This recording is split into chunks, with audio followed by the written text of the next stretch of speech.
Hi, everyone. It's Jess with Jess Smith Coaching, and I am really excited because I have a very special guest with me today. My friend Paul Can is here with me, and I'm thrilled to have him because we actually went through the same life transforming leadership program together. We went through different classes. Paul actually went one class before me, so I was one after him, and we met through mutual connections from this leadership program. And I know it's a program that had a massive impact on my life and Paul's as well. So it's really great to be in connection with you, Paul. And I know we have some similar passions around helping people. So thank you so much for taking the time to be with us today. Yeah, thank you so much for having me, Jess. I'm really excited about the conversation that we get to have today, and thank you for having me. It's an honor to be here. Yeah, thank you. I'm thrilled to have you. And you guys, Paul is a high performance and executive coach. He has coached high performers from Olympians and CEOs to multi six-figure entrepreneurs to break through their limiting beliefs, unleash their highest potential, and to bring their vision to life. So he's doing some really amazing work in the world. And that's a little bit of what we're going to talk about today, too. So I would love to kick it off, Paul, by hearing more about what is a high performance coach. I think a lot of people think about athletes and sports when we think about this, but what context are you doing this in? It sounds like you've worked with some athletic people, right? But also business owners and just people on general leadership. So tell us a little bit more about what you do. Yeah, absolutely. So, like you said, a lot of times when we think high performance, we're thinking about sports, we're thinking about the Olympics, we're thinking about things from that context. But then high performance at the end of the day really is just about um, unleashing as well as really achieving your highest potential. And every single person has their next cut, has this level of potential that you were born for. And a lot of the times we're really just scraping the surface for the types of things that we have the potential to do.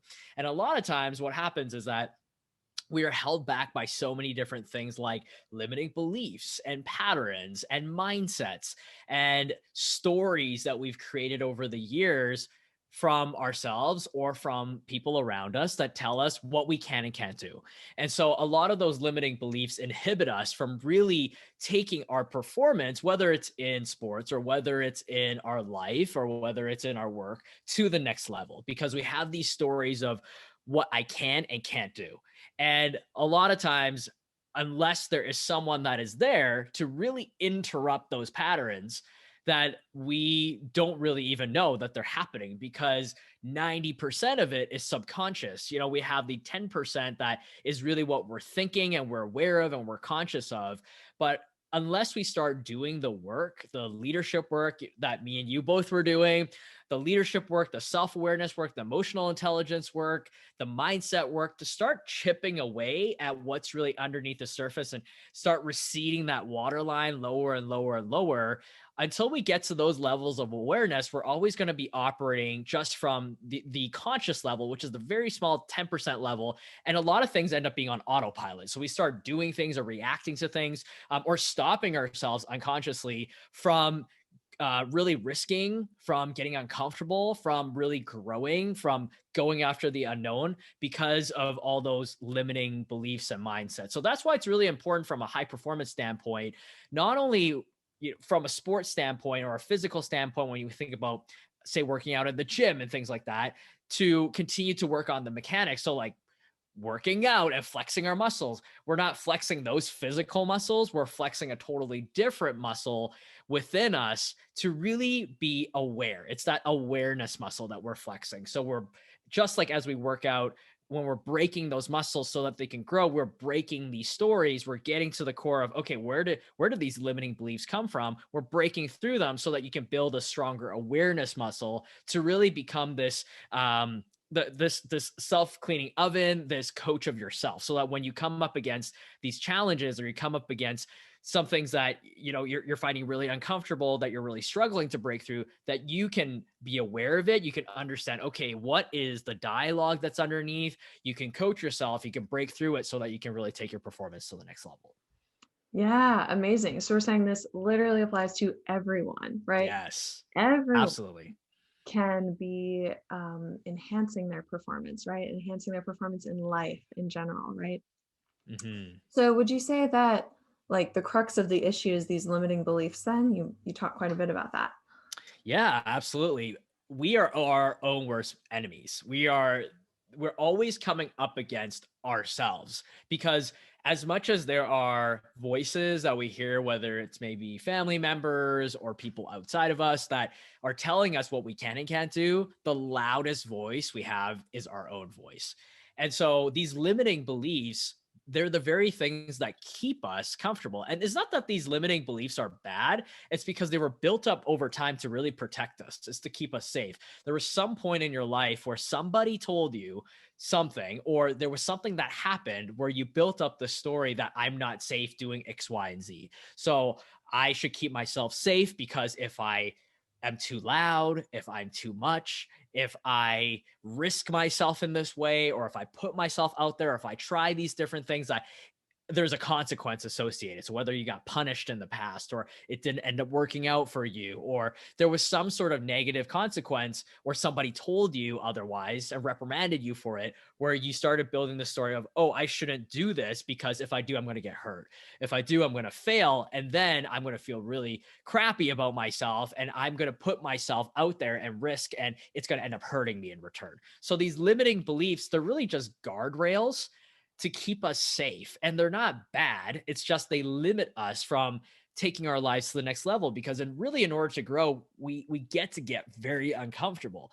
And we usually don't like to because we like to stay where we are at. It's comfortable here. We don't have to put ourselves out there. We don't have to be rejected. We don't have to get things wrong or be told that we're wrong. We don't have to lose a sense of worthiness if we screw up. So we stay very safe. And these guardrails, these limiting beliefs, are meant to just keep us in here so that we don't step outside where things are unknown, where we could get hurt or we could feel unsafe or feel exposed to being rejected and all these different things. But the moment we start breaking these guardrails and start expanding the space in which we keep ourselves in, that's when we're growing. That's when we continue to really take our lives to the next level, whether it is in our business or financially, because what got you to this point is not going to be enough to get you to the next level of what you want to create. So it's really important for us to recognize even what are these limiting boundaries and guardrails. It's kind of like the little bumpers in the Yeah. lane when we go bowling. It's like what have we even, like, what are even the guardrails, so that when it comes up, we can be aware of it and we can acknowledge it, and then very also consciously start pushing them back, pushing them away to expand the space that we're operating in. Yeah, and I think you paint a beautiful picture with that, right? And I what I love about what you're saying, Paul, is that they're not bad, right? Like they were Mm, created to keep us safe at one point, right? And it might not be serving us anymore, which is okay. mhm, And so I think as people um, generally in the world start talking about limiting beliefs more, they feel bad where it's like, well, I have this limiting belief, right? I have this mm. thing that's holding me back and I need to get rid of it. I need to get rid of it. And so I love what you're saying that they're not necessarily bad. It had a purpose, right? It served a purpose. That's why we created it for ourselves in the first place. Yeah, absolutely. And I think a lot of times we judge ourselves. We Mhm. judge ourselves on our limitations. We judge ourselves from, why can't I do this? Why can't I break through this? Or why am I stuck right now? We really give ourselves a really hard time. And the more we beat ourselves up, the more it actually doesn't solve the issue. I mean, I used to be in this place where I thought if I beat myself enough, that I'm going to get out of it. So I used to operate from this place of, if I feel crappy enough about myself, I'm actually going to go do something about it. And it worked to a certain extent until I started realizing that what it really was doing was eroding on my self esteem.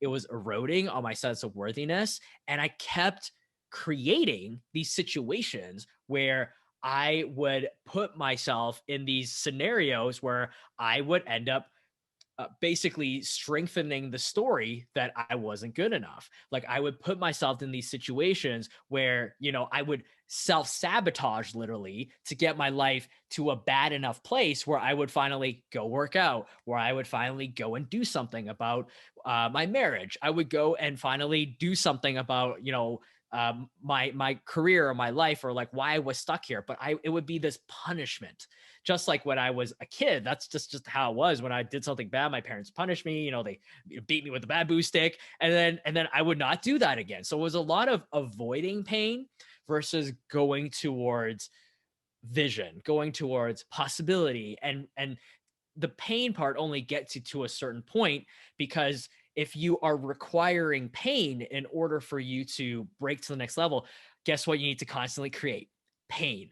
Mhm. So what I didn't realize was that I was creating this continuous cycle of self-sabotage, so that when things started getting good in my life or things started building up, I would break it right back down, because I wanted to put myself in this crappy place where I would feel really bad about myself, where I would get really frustrated and angry, and then I would do something. But the problem was that I wasn't moving forward as fast as I could, because I spent so much time breaking down the things that I was building instead of taking what I have built and continuing to build on top of it. Yeah, totally. Did you read The Big Leap by Gay Hendricks? No, I haven't. I've heard of that book though. It's definitely on my my reading list of what I Yeah, get to do. you totally need to read it. He talks about upper limits, right? Where things start Mhm. getting too good that we're like, ooh, this is uncomfortable. It can't be this good Mm, for me, right? And then mhm, exactly what you're talking about, we self-sabotage to bring it back down, to like bring the mm, temperature of our life, you could say, back down to a place where we feel comfortable. And like you said, that doesn't allow us to grow. We just keep coming back to where we are. mm. So, when we talk about these limiting beliefs, how can people start identifying what limiting beliefs that they have? Because I find that they're tricky, right? They like to hide underneath Mhm. other things. I've really definitely experienced that myself. It's like I don't want to take a particular action, and I think it's because of A, B, and C, but really it's that I'm afraid of getting rejected, right? Or I don't want to Mm. be left alone. I don't want to feel abandoned. So how can people start identifying what is the true limiting belief that I have right now? Yeah, so one thing that I just wanted to really highlight as well is that there's a difference between identifying Mhm. and awareness, Mm, and then actually doing something about it. love So it. we're all very good at identifying. So, for example, when we listen to someone else's story, or when we hear the YouTube video about somebody who's like having this amazing keynote speech, or when we watch a movie and we see something that's this lesson, where when we look at it and we say, I can really identify with that. I told you are 100% right about that. Absolutely, I resonate. And then guess what? We go back to our daily lives, and then nothing changes, and it just becomes this like inspirational spark that just fizzles out as fast as it came. Yeah. So the thing about awareness is that the awareness is only effective if we put it into committed action. If we are committed to actually changing our limiting belief and doing something about it.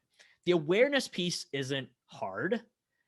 It's actually the commitment piece to transforming it. The Yes. awareness piece, there's so it all comes from this a similar place. So awareness, you can gain the awareness by really reaching out to different resources. Like, you can read about it, you can watch different talks about it, you can learn about it. And the awareness piece can also only continue to become significant when you are not only aware of it, but you're constantly giving yourself the space to receive feedback about it. It's Mm, one thing to be in a very neutral space in terms of, I'm in a really good mood right now. So I'm reading this book and I see that I have these limiting beliefs and I'm aware of it. And yes, you're absolutely right. It's a whole other ballpark when you are coming up against some really difficult things. Like, your business is not taking off, and you're not making the money, and the bills are coming up. You're in a fight with your significant other. The kids are driving you crazy because nobody wants to listen to you.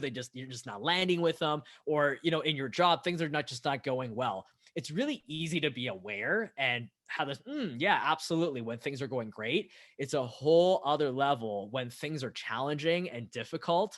And it's very easy to fall into the excuse of why you are showing up the way that you are, or why you don't need to pay attention, or justify your actions and your limiting beliefs because of XYZ circumstance. It's a whole other thing to be in that moment and say, okay, well, I can see that this pattern is coming up, and it requires, it's almost like this when you are, you know, when you see the green light, but Mhm. actually it's like flashing stop on the side, and you know that eventually it's probably going to turn red, but you're Yeah. trying to, you're trying to make it, and then you Uh-huh. just get right to it, and then it turns yellow, and then you just got to stop. So it's really like this putting on the brakes, and it requires a lot of effort in order to really stop and recognize that, because that there is a very fine line between going from a place of reaction and just going with what you feel in the moment. Like, for example, when you're in this argument with your spouse, there is this moment. It's about like 120 seconds. It's a moment when, if you cross this line, there's no turning back in this fight, and it's going to Yeah. get very ugly. And there's this moment when you can put on the brakes and take a step back and stop there before you enter the intersection, I would say. Okay. So in this moment, we always have a choice. And it's not particularly easy, because the easy thing is to just go with our reaction and go with our emotions and just, go into that and just say, whatever, I'm going to make the red light. But like, I'm going to pass the red light anyways. But it's a whole other thing to say, no, no, you know what? I'm going to have the foresight to see 3 steps ahead right now, to know that if I say this thing, Mhm. it's not going to turn out very good for me. So, what I would say is that, to really practice that, it really requires intention in terms of when you are catching yourselves in this moment, pause, really pause. And if you are feeling your blood boil, if you're feeling these emotions come up, you're feeling the fear, to pause and don't react in the moment. Give yourself 120 seconds or so and breathe, and just stop and say, what is actually coming up for me right now? Like, why am I so angry? Mhm. Is this really that they said something to me that I got to react to right now? Or is there this button that they pressed? And what is this button? One question that I've been asking myself a lot is, why am I angry right now? Like, what am I actually angry about? What am I upset about in this moment? I don't think we often think about that when we're in it, when the heat of the moment. We Yeah. think about it afterwards, like, oh, I wonder what was I angry about in the first place? But in that moment, it really takes this other level of control to stop. And if you feel like you're going to say something or do something that you're probably going to regret, to pause, to put a time out and say, hey, you know what? I'm not in the space right now to effectively have this conversation with you in a way that won't be damaging to our relationship, or possibly, if there's no one involved in the situation, it's like, hey, I possibly might make a decision that doesn't best serve me later on when I really take a step back and look at it. Let me pause for a second and check what's my intention, check what's really coming up for me, and feel what's coming up, and allow yourself to space, say, hey, it's okay that I feel really angry and upset in the moment. And what's really underneath this? Oh, actually, what's underneath this is I feel powerless. What's Mhm. actually underneath this is that I feel not good enough. What's actually underneath this is I feel like I am wrong, therefore not good enough. So when you are stop yourself to allow your emotions to be felt and pass, then you can get really clear to what's really underneath. Then you can have the conversation of, oh, actually, it's not about them, it's about me. It's a something about me. So I'm just reflecting this on them, saying that they are making me feel this way, or this situation is making me feel this way, when really it's a story that's just that's coming up. It's replaying in my head. Mhm. And now I have the opportunity to choose different. I can choose to respond different now. I can choose to either let this story take me in with it, or I can say, you know what? I hear you that I feel powerless in this moment, but I'm actually not powerless in this moment. Mhm. And this is how I'm going to respond to it. I'm going to respond to it by, XYZ. And so I would say it's these steps. It's being very hyper aware of when that comes up, and intentionally choosing to pause, really feel what's coming up for you, and then get into, okay, like, what's really underneath this. Yeah, yeah. And I've definitely, in practicing this myself, right, have experienced how challenging it can be to Mm, get out of that like normal reaction pattern, right? And I'm finding that almost like you said, it's becoming a lot easier to catch myself But then it's like I almost am finding I get into this like freeze position where I'm like, oh my God, okay, it's happening. I can see it's happening. But then Mm, it's like, but how do I want to choose to respond instead of just like reacting in whatever way I mm, would typically react, right? So I'm still kind of like working on that piece and I know that it will come. But also as like a baby example from my personal life, this was like 2 months ago. My mom made a comment to me about my cat. And for some reason, I was so upset about it. I was in such a mm, good mood and I was immediately like angry, hurt. Why is she always attacking me? Like all these like feelings came up, right? And I separated myself from the situation, which was good because I would like maybe not even give myself that space in the past. So even just like, okay, I need to go be by myself for a minute was a good step. But it was like, it was in that space that I was able to realize, oh, I'm judging myself about my cat right now has mm, nothing to do what my mom thinks about like me and my cat, right? Like that doesn't mean anything, but it was like my own judgment that was coming up. And that was really powerful to realize that it actually didn't have anything to do with her at all, right? And if mm, I had actually felt secure about what was happening with me and my cat, I won't get into the details, it wouldn't have activated me so much, right? It wouldn't have mm. felt so sharp because I would have known, like, I'm good with that, right? Absolutely. And I think you bring up a really good point in that whatever it is that's really triggering for us, a conversation or something that's happening, the reason why it's triggering is because it's a dialogue we're having with ourselves.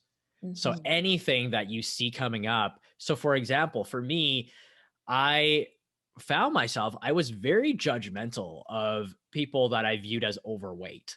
And I would be very judgmental. I would make fun of them. I would make comments about them, and even for myself, I would do that in terms of with myself. And I realized that the reason why I was so triggered whenever I saw people that were overweight and I'd be so judgmental is because I was doing that to myself. I Mm. was having that same dialogue with myself when I looked at myself in the mirror and said, "You're fat.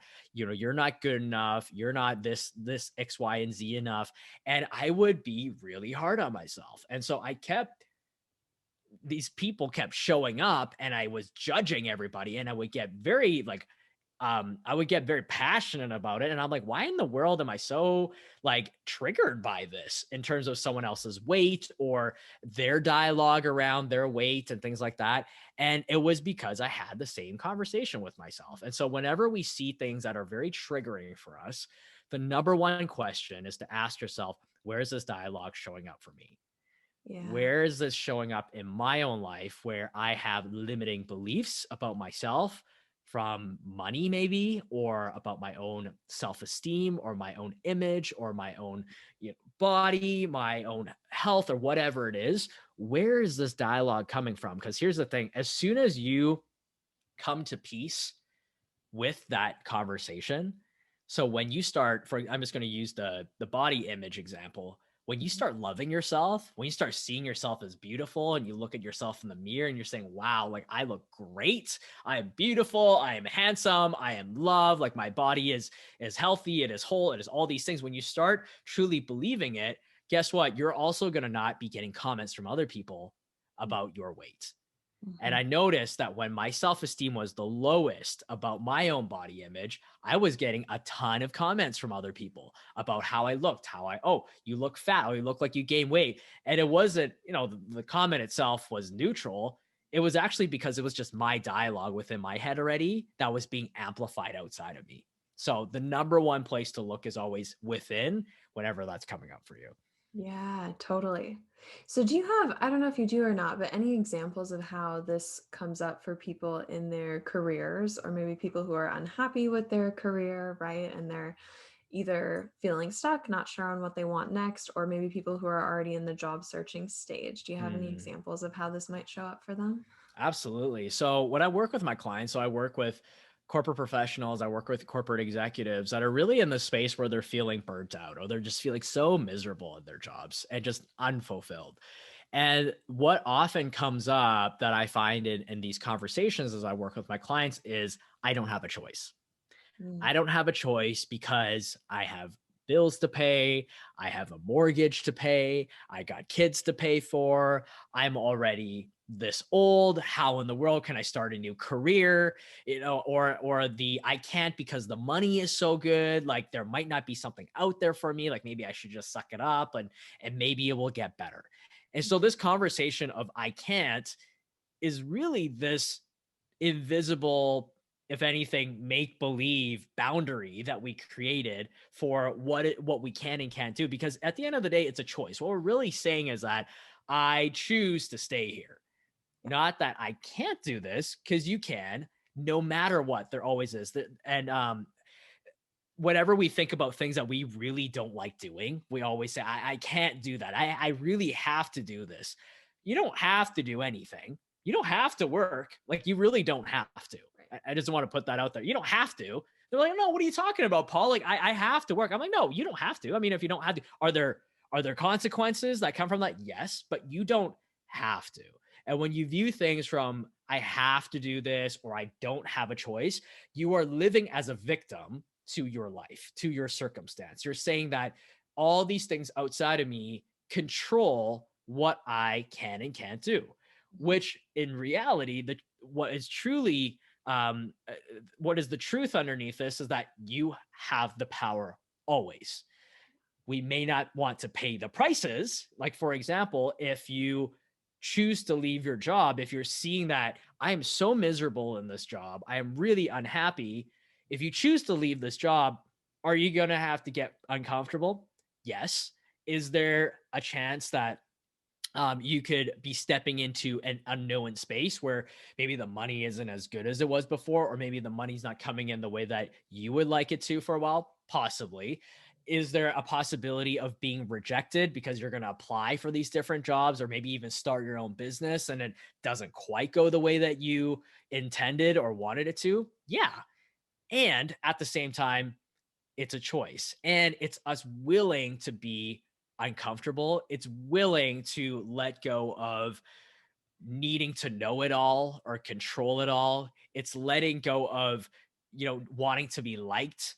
It's being willing to be rejected. It's willing to get messy and get it wrong. So where it really comes down to is that really being in ownership and responsibility for your life. So whether right now you're in a place where you're looking to change jobs, or maybe you're not really sure, you've been thinking about it, the number one thing is you get to ask yourself, what is the life that is fully worth living for me? If I look at my life at the very end of my life, often we look, there's this quote that we hear all the time around, we overestimate what we're going to do in a year and underestimate what we're going to do in 5 years. So we often look from this very narrow short-term view. So if you were to look at your life at the very end of your life and you lived with the end in mind, what would you have liked to have said about this moment 20, 30, 40 years from now, when you're on your deathbed and you're looking back at this moment? Would you have wanted to say, well, I didn't do anything about it and I chose to stay there, and therefore XYZ ended up happening? I ended up, yeah, like my marriage suffered because of it. I ended up being unhappy for another 10 years. My kids suffered, paid the price for it because I was short tempered all the time. I was not there. I was disconnected. Is that the narrative that you want to have at the very end of your life? Or what would you have liked to have said instead? What would you have liked to, what would you like to say at the very end of your life about how you lived your life?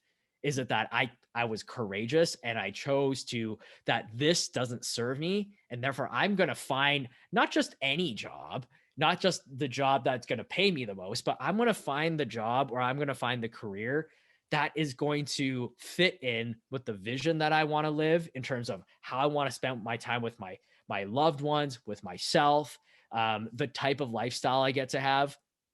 And I chose that because I was courageous enough to jump into the waters, instead of, I'm just going to find a job that's going to satisfy, a few things, and it's probably going to pay me a little bit more, and I'll just make it work for the rest of it. When we're making it work, we're really settling. So don't look for this like square peg to fit into this round hole being like your vision, and just trying to fit a job into it or a career into that. because you always have a choice. Is it going to take a little bit more time? Is it going to require you to get uncomfortable and to be unreasonable sometimes? Because we also underestimate what people will say yes to, and we are so scared of causing causing a big ruckus because we don't want people to not like us. So we just say yes and we accept our situation instead of taking a stand for, hey, you know what? My family is really important to me. So I will not work on weekends. That's just for me. Like, I will not work on weekends because that is my time with my family.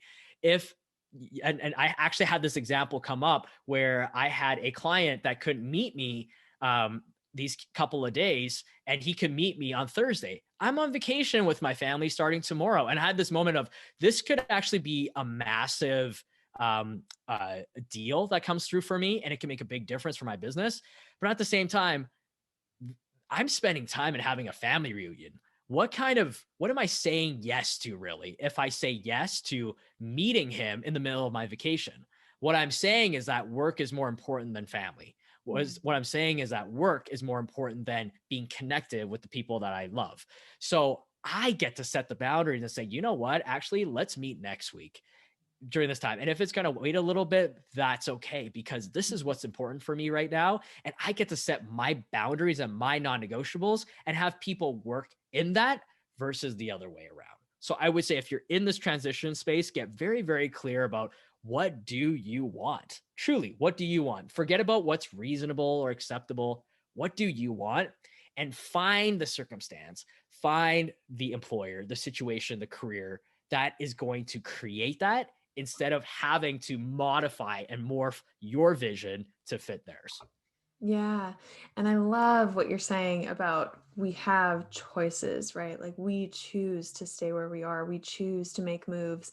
And I think kind of a classic example is people are like, well, it's not like I could go be a doctor. It's like Mm, you could go be a doctor if you you could. wanted to. You Mm-hmm, could. It might take 8 years of school and mm-hmm, however much debt and whatever else it takes to become a doctor. But if you're willing to pay those prices, you could totally go be a doctor, right? yeah. And so I think it really is, we limit without even considering that it's a possibility, right? And I find that with the clients that I work with, people who are unhappy with their jobs and are not quite sure what else they want, it's sometimes hard for them to even dream or even like open up a little. Like I have to pry them open Mm, sometimes to be like, what about this? What about that? Right? Like, what would you really want? Because we've been conditioned to be so set on like, well, here's the experience that I have, so I can only do A, B, and C. absolutely. It's And a that's why I think it's very important to, when you're in the space of either wanting to leave your job or start a different career, or maybe even start your own business, is that it is so important to really look at not only the job being the main core issue, but really look at what's underneath the surface for you in terms of what is creating the situation in your life. Because when we don't handle the limiting beliefs and the mindsets and the patterns that are underneath, you end up just really trading one jail cell for another. It just has a different view. Mhm. So the problem, there's this misconception that the problem is the job.